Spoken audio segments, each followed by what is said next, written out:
Halo, apa kabar pemirsa TVR Parlemen dimanapun Anda berada. Berjumpa lagi dalam program TVR 09 bersama saya Alfa Rizky dan rekan saya.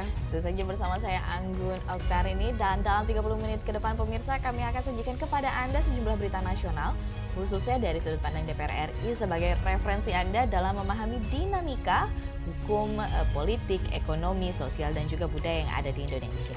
Dan pemirsa TVR Parlemen, inilah TVR 09 edisi Senin 7 November 2022.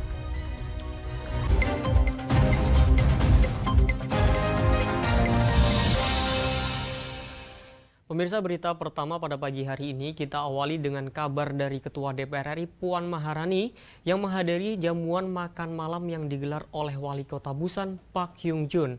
Kedatangan Puan ke Busan, Korea Selatan dalam rangka menerima gelar doktoris honoris causa dari Pukyong National University atau PKNU. Welcoming dinner for the Indonesia delegation diselenggarakan di Westin Chuseon Hotel Busan Minggu malam waktu setempat. Dalam sambutannya, Wali Kota Busan Park Hyung Jun mengaku senang atas kehadiran Puan. Ia juga mengucapkan selamat kepada Puan yang akan dikukuhkan sebagai doktor honoris causa bidang ilmu politik oleh PKNU.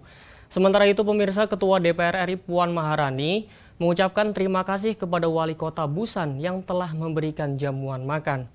Puan mengaku senang atas sambutan hangat pihak Korea Selatan untuk dirinya dan juga delegasi Indonesia.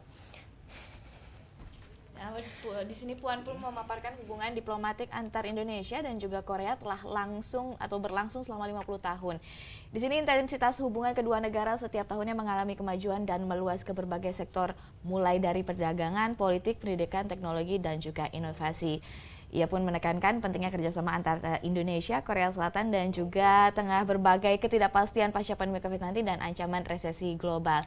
Pemirsa, di sini menurutnya Busan berpotensi dapat memainkan peran penting untuk mendukung peningkatan kerjasama antar Indonesia dengan Korea Selatan. Dan di sini dalam jamuan Welcoming Dinner for Indonesia juga pemirsa turut hadir Presiden PKNU Profesor Jang Yung-Soon dan juga Duta Besar Luar Biasa dan Berkuasa Penuh atau LBBR untuk Korea Selatan Gandhi Sulistianto. I hope that more cities in Indonesia, together with Busan, can strengthen, synergize to promote various programs, exchange of knowledge and good practices that bring benefits to our two great nations. Therefore, let's work together to explore opportunities and potential ahead of us. And let's work together to make sure our growing cooperation will benefit the people that we serve. Dari berita Ketua, kita beralih ke berita dari Komisi 9 DPR RI, pemirsa, yang menunggu keterangan resmi dari Kementerian Kesehatan maupun Badan POM terkait dengan penyebab pasti dari penyakit gagal ginjal akut pada anak-anak. DPR mengkritisi adanya ego sektoral antar Kemenkes dan juga Badan POM yang berdampak pada terhambatnya penyelesaian kasus gagal ginjal ini. Komisi 9 DPR RI masih menunggu keterangan resmi dari Kementerian Kesehatan maupun BPOM terkait penyebab secara pasti apa yang menjadi pemicu penyakit gagal ginjal akut pada anak. Hal tersebut disampaikan anggota Komisi 9 DPR RI Irma Suryani. Ia menyoroti adanya ego sektoral yang terjadi di antara Kementerian Kesehatan dengan BPOM. Menurutnya, ego sektoral ini berdampak terhadap penyelesaian kasus gagal ginjal akut pada anak yang kerap kali menemui sejumlah hambatan. Tadi juga disampaikan sama Pak Menteri maupun BPOM, mereka belum menemukan bukti yang sahih bahwa 100% bahwa itu penyebabnya. Itu yang pertama. Yang kedua, penggunaan anti-ethylene glycol dan ethylene digiklol ya, ED dan EG ini itu sudah dilakukan sejak lama. Kenapa sekarang baru ada efek samping? Sementara itu, anggota Komisi 9 DPR RI Ade Reski Pratama menyatakan penyakit gagal ginjal akut pada anak tidak semata-mata disebabkan oleh konsumsi obat berbentuk sirup, karena terdapat juga indikasi obat berbentuk tablet maupun pil. Karenanya, ia meminta Kementerian Kesehatan bersinergi dengan BPOM untuk mendalami temuan ini. Ini yang menjadi salah satu pendalaman yang mesti kita carikan titik terangnya. Nah, kalau pada hari ini kita masih luar biasa mengejar obat-obat sirup semata, ternyata ada kemungkinan lain di luar obat sirup ada cemaran-cemaran apakah zat-zat pelarut lainnya. Kalau di sirup mungkin ada pelarut tadi kan. Apakah nanti di obat-obat berbentuk tablet, berbentuk kapsul juga ada terdapat itu. Oki Zulindra dan Mario, TVR Parlemen, melaporkan. Pemirsa, DPR RI mengingatkan pelaku usaha bisnis rintisan atau startup untuk lebih berhati-hati dalam menjalankan bisnisnya. Hal ini lantaran tercatat 90% bisnis startup harus tumbang akibat tidak mampu bersaing dan melihat kebutuhan pasar. Nah, pemirsa, informasi selengkapnya mengenai tumbangnya bisnis startup akan kami hadirkan usai jeda berikut ini. Untuk itu tetaplah di TVR 09.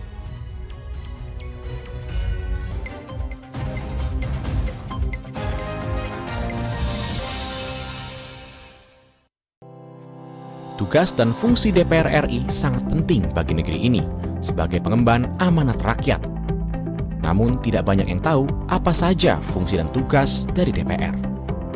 DPR mempunyai 3 fungsi pokok, yaitu legislasi, anggaran, dan pengawasan. Ketiga fungsi tersebut harus dilaksanakan dalam kerangka fungsi representasi yang mengedepankan kepentingan rakyat berdasarkan aspirasi masyarakat dan untuk kesejahteraan rakyat. Dari fungsi legislasi, DPR RI mempunyai tugas dan wewenang untuk menyusun dan menetapkan program legislasi nasional bersama dengan pemerintah, menyusun dan membahas rancangan undang-undang, menerima rancangan undang-undang dari DPD, membahas rancangan undang-undang yang diusulkan oleh Presiden ataupun DPD, menetapkan undang-undang bersama dengan Presiden, menyetujui atau tidak menyetujui peraturan pemerintah pengganti undang-undang yang diajukan Presiden untuk ditetapkan menjadi undang-undang. Sementara, fungsi anggaran membahas dan memberikan persetujuan atau tidak memberikan persetujuan terhadap rancangan undang-undang tentang APBN yang diajukan Presiden, memperhatikan pertimbangan DPD atas rancangan undang-undang tentang APBN dan rancangan undang-undang terkait pajak, pendidikan, dan agama, menindaklanjuti hasil pemeriksaan atas pengelolaan dan tanggung jawab keuangan negara yang disampaikan oleh BPK, memberikan persetujuan terhadap pemindahantanganan aset negara maupun terhadap perjanjian yang berdampak luas bagi kehidupan rakyat yang terkait dengan beban keuangan negara. Dan fungsi pengawasan, melakukan pengawasan terhadap pelaksanaan undang-undang, APBN, dan kebijakan pemerintah, membahas dan menindaklanjuti hasil pengawasan yang disampaikan oleh DPD terkait pelaksanaan undang-undang mengenai otonomi daerah, pembentukan, pemekaran, dan penggabungan daerah, pengelolaan sumber daya alam dan sumber daya ekonomi lainnya, pelaksanaan APBN, pajak, pendidikan, dan agama. Terima kasih. Video ini dipersembahkan oleh TV dan Radio Parlemen, Biro Pemerintahan Parlemen, Sekretariat Jenderal, dan Badan Keahlian DPR RI.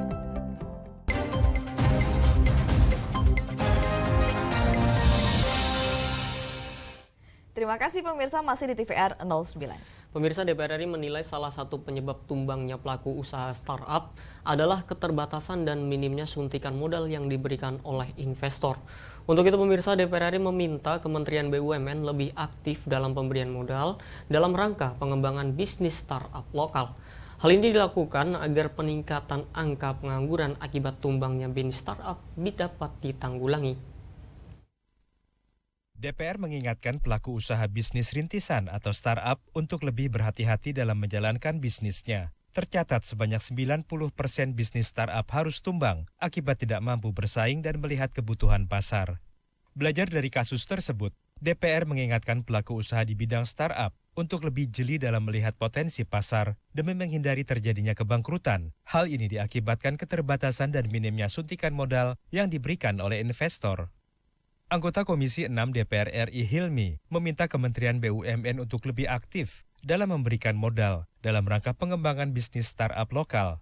Menurutnya, manfaat ekonomi digital akan lebih dirasakan oleh seluruh lapisan masyarakat sehingga tidak ada lagi bisnis startup yang tumbang satu persatu di tengah ancaman resesi. Perkembangan teknologi, terus penjualan kan melalui startup digital ini. Tetapi ini kan harus diantisipasi benar. Perkembangan teknologi makin tahun makin berkembang. Tapi kalau perusahaan startup ini tidak mengikuti perkembangan teknologi dan pangsa pasar, maka ini akan kejadian yang akan menggerus keberadaannya. Karena bisnis di startup ini juga bisnis yang sangat mudah gitu loh. Orang di rumah pun juga bisa jual melalui startup sendiri. Dengan tumbangnya bisnis startup secara perlahan, akan berdampak pada meningkatnya jumlah pengangguran. DPR berharap pemerintah bisa menggandeng para pelaku bisnis startup ini. Andre, TVR Parlemen melaporkan. Pemirsa, Komisi 6 DPR RI mendesak pemerintah untuk segera menyalurkan bantuan produktif usaha mikro ataupun BPUM yang ditargetkan menyasar di 12,8 juta penerima. Selain itu, Komisi 6 pun juga mendorong pemerintah untuk memprioritaskan pemberdayaan sektor UMKM yang akan berdampak terhadap pertumbuhan ekonomi nasional.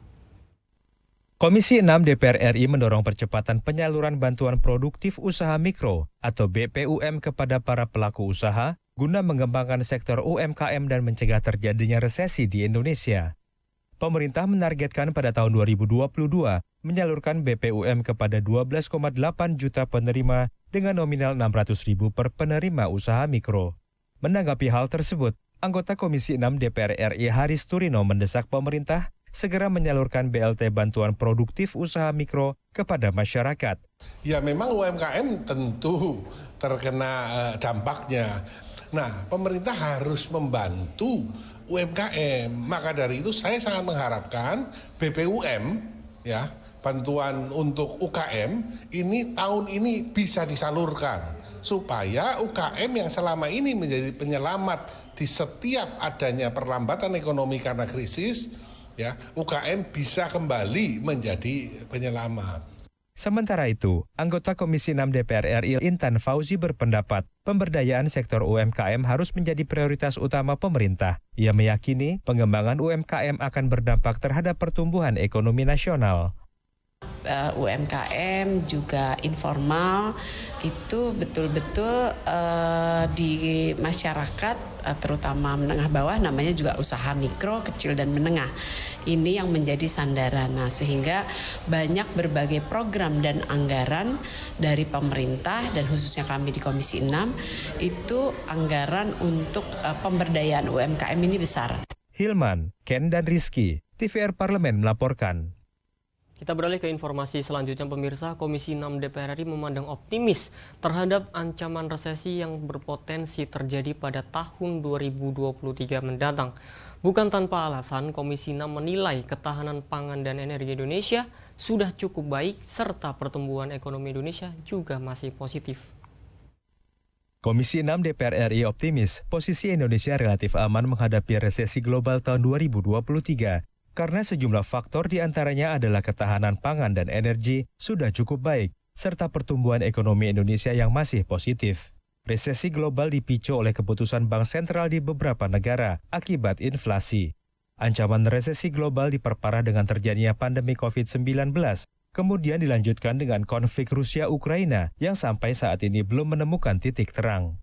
Meski demikian, anggota Komisi 6 DPR RI Rudi Hartono Bangun meyakini Indonesia relatif aman dari efek resesi global tahun 2023. Kita ketahanan pangan kita baik, ketahanan energi kita baik. Kita punya batu bara, minyak sawit, kita punya pertanian padi. Ketahanan pangan kita banyak gitu. Jadi Indonesia ini kita dikasih Allah ketahanan pangan dan energi yang banyak. Saya minta optimis gitu. Hal senada disampaikan anggota Komisi 6 DPR RI lainnya Haris Turino. Menurutnya, pertumbuhan ekonomi Indonesia masih positif di angka 4,6%, walaupun turun dari yang sebelumnya 5,4%. Tapi di Amerika masih positif, di China masih positif, Jepang 0,6, dan a very good thing adalah di Indonesia pertumbuhannya walaupun mengalami penurunan dari 5,4%, Indonesia diperkirakan masih di 4,6%, sehingga kita masih belum mengalami resesi. Hilman dan Kiki, TVR Parlemen melaporkan. Pemirsa, Presiden Joko Widodo mengumpulkan pejabat Markas Besar Polri, Kapolda, dan Kapolres Indonesia sebagai buntut dari peristiwa kriminal yang melibatkan petinggi Polri yang belakangan ini sering terjadi. Pemirsa, Kapolri juga memastikan akan melakukan reformasi total sebagai upaya pembenahan internal di tubuh Polri. Pemirsa, untuk informasi selengkapnya akan kami hadirkan usai jeda berikut itu. Maka untuk itu tetaplah bersama kami di TVR 09.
Kembali pemirsa di TVR 09. Dan pemirsa, pimpinan DPR RI mendukung komitmen Kapolri untuk melakukan perbaikan di internal Polri. Sini pun DPR menyatakan siap untuk memberikan masukan dan juga melakukan beberapa pengawasan kepada Kapolri dan jajarannya dalam menjalankan kebijakan reformasi di tubuh Polri.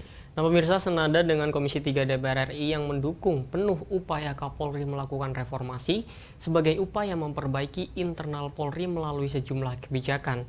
Di antaranya langkah tegas Kapolri dalam menindak tegas anggota kepolisian yang terjerat masalah hukum tanpa memandang pangkat dan juga jabatan.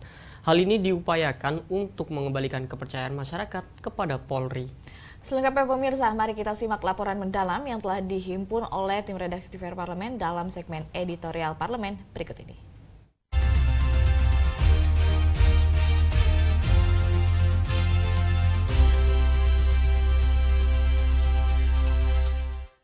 Saat mengumpulkan perwira tinggi dan perwira menengah Polri, mulai dari Kapolres berpangkat AKBP, Kapolda setanah air, hingga pejabat utama Mabes Polri dan Kapolri di Istana Negara, Presiden Joko Widodo menyampaikan arahan terkait gaya hidup mewah anggota kepolisian, soliditas di internal Polri maupun dengan TNI, memberantas judi online dan jaringan narkoba, memberikan pelayanan pada rakyat, dan mengawal program kerja pemerintah di pusat maupun di daerah.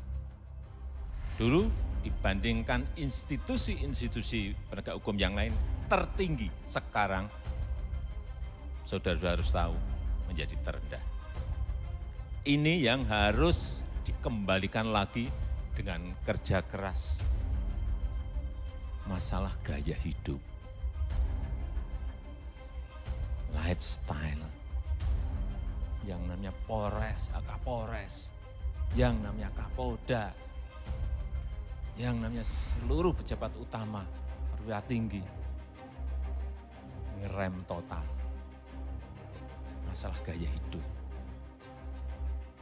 Usai menerima arahan Presiden Joko Widodo, Kapolri Jenderal Polisi Listio Sigit Prabowo menyatakan akan melakukan evaluasi dan pembenahan internal Polri sebagai bagian dari reformasi keseluruhan, baik reformasi instrumental maupun reformasi struktural.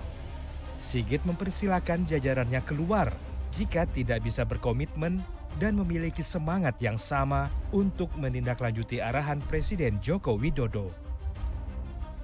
Kita semua juga sepakat bahwa hal-hal yang sifatnya bisa menurunkan tingkat kepercayaan publik terkait dengan gaya hidup, hal-hal yang bersifat pelanggaran.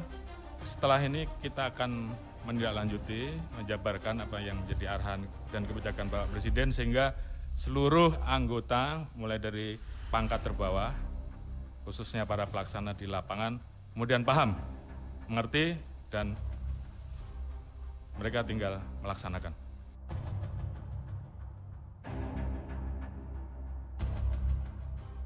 Anggota Komisi 3 DPR RI Habibur Rahman mendukung penuh upaya Kapolri melakukan reformasi sebagai upaya memperbaiki internal Polri melalui sejumlah kebijakan. Hal itu dinilai langkah inovatif dan bermanfaat bagi masyarakat. Misalnya kebijakan Kapolri menghapus tilang manual menjadi tilang elektronik. Arahan soal pembuatan SIM baru.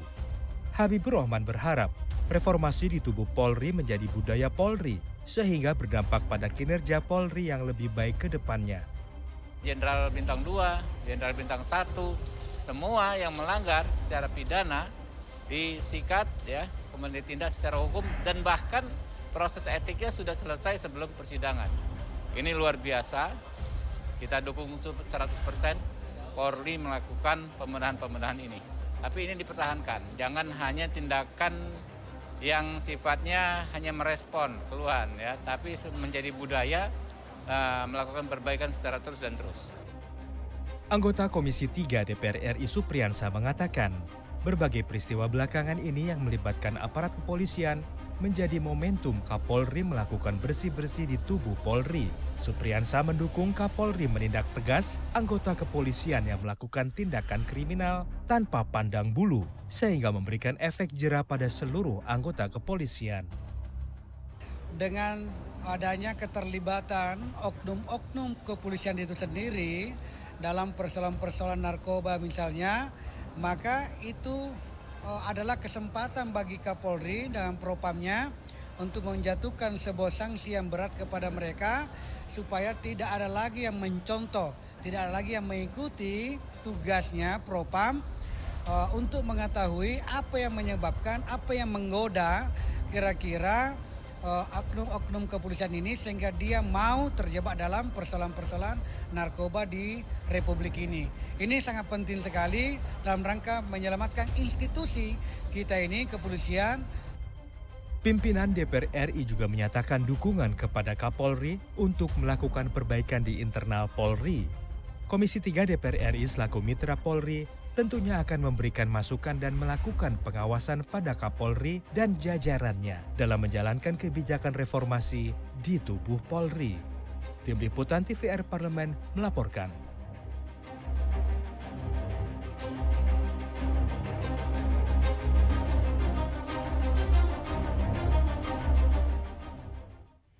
Pemirsa, energi baru terbarukan menjadi salah satu solusi penanggulangan perubahan iklim yang mengancam dunia.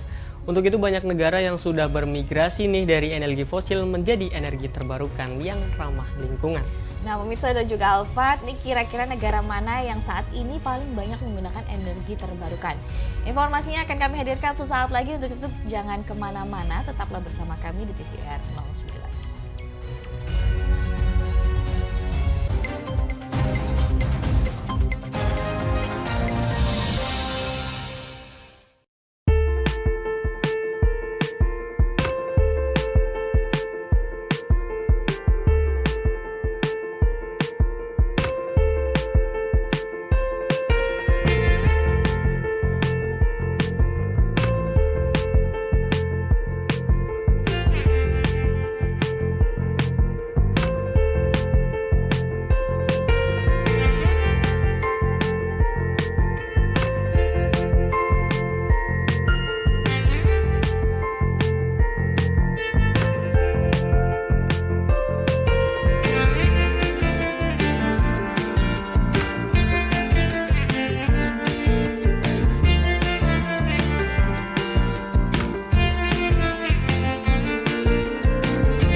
Kembali pemirsa di TVR 09. Nah, pemirsa, isu perubahan iklim akibat emisi karbon salah satunya disumbang dari pembakaran energi berbahan bakar fosil.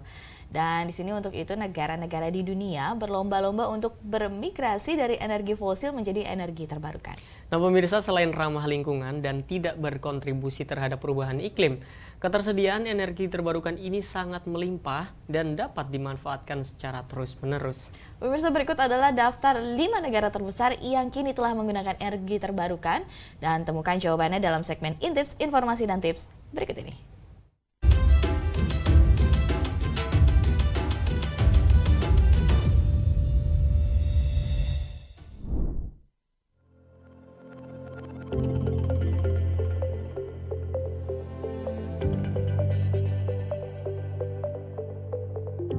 Halo pemirsa, seperti yang kita ketahui, di zaman modern seperti sekarang ini, negara-negara di dunia tengah berlomba-lomba menuju penggunaan energi rendah karbon dengan memanfaatkan energi baru terbarukan atau EBT.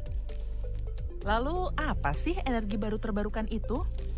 Energi baru terbarukan adalah sumber energi terbarukan yang bisa dimanfaatkan secara terus-menerus dan tersedia di alam.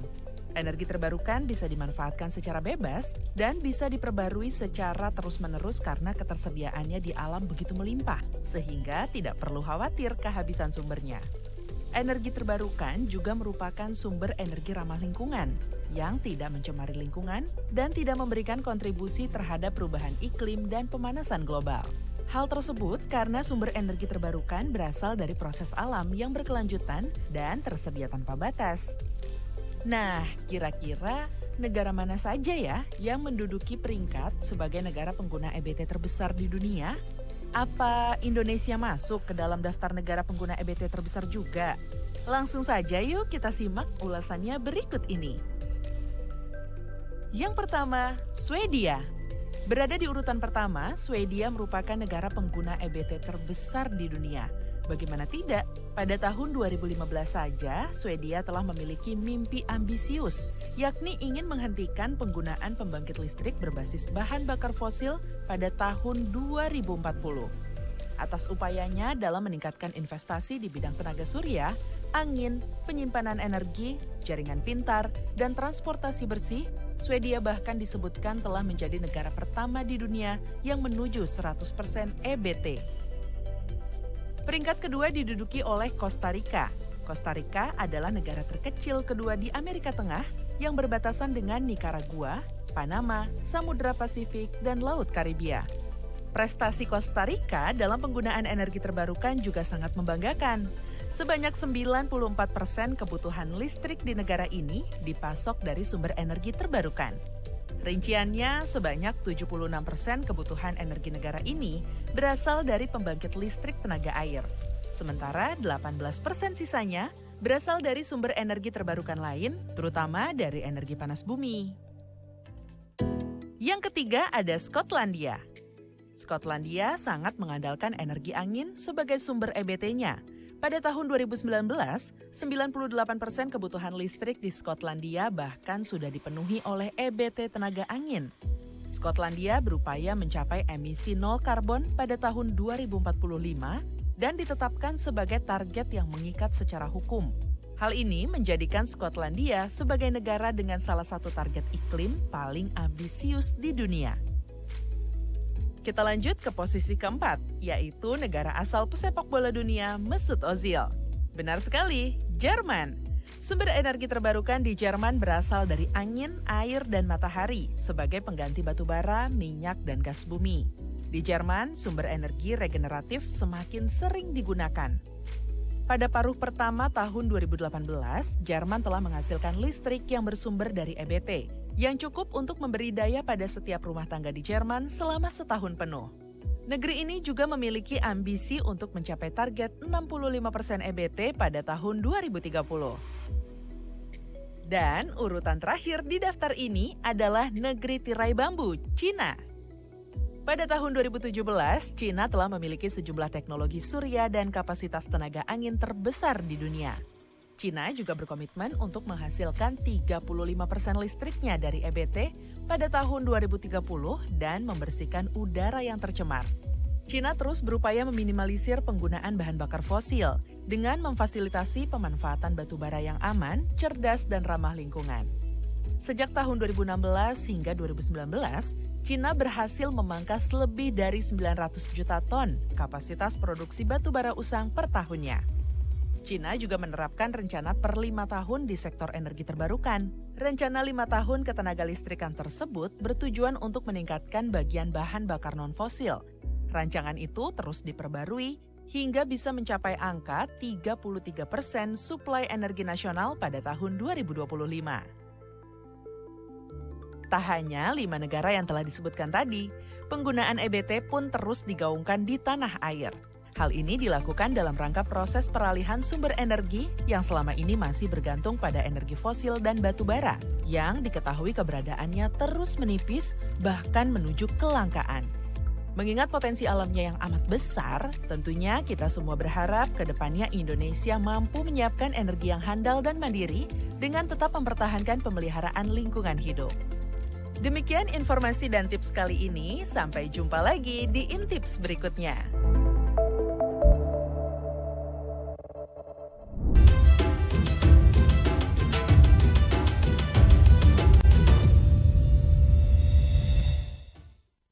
Baik pemirsa, di penghujung acara kami informasikan kepada Anda agenda DPR RI pada hari ini Senin 7 November 2022. Dan pada pukul 10 waktu Indonesia Barat, Komisi 3 akan menggelar rapat kerja dengan Menteri Hukum dan HAM. Lalu ada pula Komisi 11 DPR RI yang akan melaksanakan rapat dengar pendapat dengan DJKN, Kementerian Keuangan, dan Dirut PT Bio Farma terkait dengan PMN 2022.